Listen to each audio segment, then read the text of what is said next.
What's going on, everyone? I'm Alex Mayer, and this is the Michigan State Update, giving you everything you need to know about Spartans football. It was a day full of records as the Spartans defense pitched a shutout in the second half en route to a 31-13 victory over Rutgers. However, it was the offense that stole the show.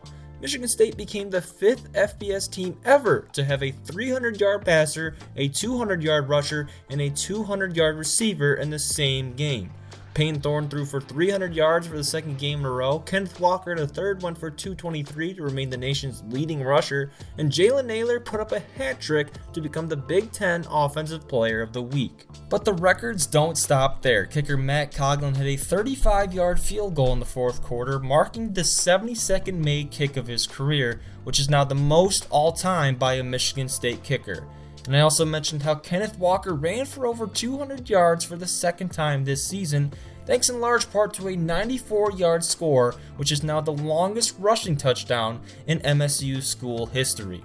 And here is that run in all its glory. Great blocking by the offensive line that just doesn't get enough credit. Explosion through the hole, nasty juke, and then the speed to take it home. And oh, why not dap up your teammate on the way to the end zone?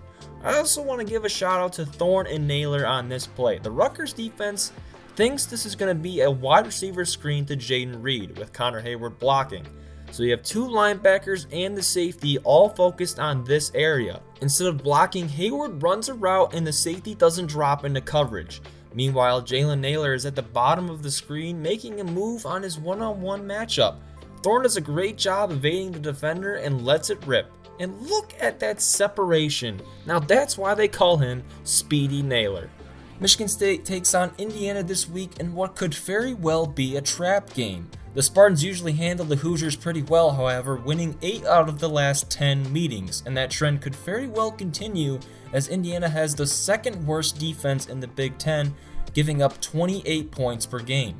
Similar to MSU, Indiana has an every down running back. Look for Stephen Carr to try and get the Hoosiers going in this one, and filling in for the injured Michael Penix Jr., Jack Tuttle will start at quarterback and might be coming in with some confidence after a timely bye week for IU.